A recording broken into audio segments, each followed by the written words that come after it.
রাজ্যে লোকসভা ভোট মেটার পরেই ফের তৎপরতা দেখা গেল এনফোর্সমেন্ট ডিরেক্টরেটের তরফে 2015 সালে সাহারা ইন্ডিয়ার বেশ কিছু এন্টিটিতে একসাথে হানা দিয়েছিল এনফোর্সমেন্ট ডিরেক্টরেট। দিল্লি, কলকাতা, লখনৌ সহ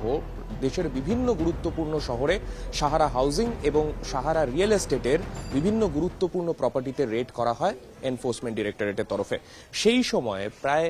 যে বিভিন্ন ব্যাংক অ্যাকাউন্ট, প্রায় 4,500 ব্যাংক অ্যাকাউন্টের দিকে সেই সময় নজর রাখা হয়েছিল ইডির তরফে। এবং সেই সময় সাহারার তরফে সেই রেডের আগে পর্যন্ত দাবি করা হতো যে 60% ট্রানজ্যাকশনস এই কোম্পানিগুলোর করা হয়েছিল চেকে এবং 40%, যেটা কিন্তু ইডির কাছে যথেষ্ট বড় সংখ্যা ছিল সেই সময়, 40% ট্রানজ্যাকশন ছিল ক্যাশে, সেটা দাবি করা হয়েছিল সাহারার তরফে। যদিও পরবর্তীতে যেটা দেখা যায় যে সাহারা ইন্ডিয়ার এই রেডগুলোর পরে যে তথ্য সামনে এসেছিল, প্রায় 95% ট্রানজ্যাকশন তা করা হয়েছিল ক্যাশে। সাহারার তরফে সেই সময় সাফাই দেওয়া হয়েছিল যে এই গোটা ট্রানজ্যাকশন আদতে যেহেতু একেবারে নিচু তলার মানুষ তাদের কোম্পানিতে ইনভেস্ট করেছিল, সেই কারণে এই অ্যামাউন্টগুলো পুরোপুরি ক্যাশে ট্রানজ্যাকশন করা হয়েছে। যদিও 95% ট্রানজ্যাকশন ক্যাশে হওয়ার ফলে সেই বিষয় কিন্তু যে ব্যাংকিং এর যে নিয়ম রয়েছে সেই নিয়ম বিরোধী ছিল এবং সেই কারণে এই গোটা বিষয়টা তদন্তাধীন ছিল। এই মুহূর্তে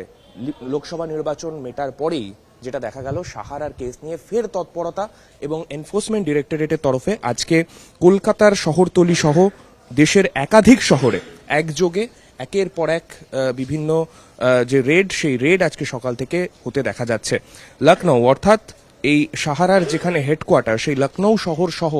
লখনৌ, দিল্লি, পাশাপাশি কলকাতার পাশে নিউ ব্যারাকপুর, বিভিন্ন জায়গায় এই রেডগুলো সকাল থেকেই চলছে। যেটা এখনো পর্যন্ত যে তথ্য রয়েছে যে নিউ ব্যারাকপুরে এখানে রঞ্জিত ঘোষ বলে একজনের ফ্ল্যাট, সেই ফ্ল্যাটেই আপাতত এসেছেন এনফোর্সমেন্ট ডিরেক্টরেটের আধিকারিকরা এবং এই যে ক্যাশ ট্রানজ্যাকশনস যার তথ্য 2015 সালে বেশ কিছু হার্ড ডিস্ক থেকে উদ্ধার করা হয়েছিল এনফোর্সমেন্ট ডিরেক্টরেটের তরফে, সেই হার্ড ডিস্কে পাওয়া তথ্য অনুযায়ী বিভিন্ন অ্যাকাউন্ট হোল্ডার, বিভিন্ন ব্যবসায়ী এবং সাহারার বেশ কিছু প্রাক্তন কর্মী, কেননা বর্তমানে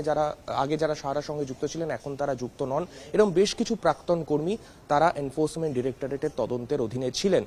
তাদের ওপর ফের নজরদারি এবং ফের তাদের বিভিন্ন প্রপার্টিতে গিয়ে আজকে একযোগে এনফোর্সমেন্ট ডিরেক্টরেটের তরফে এই তল্লাশি অভিযান চালানো হচ্ছে। এখন এটাই দেখার, এই গোটা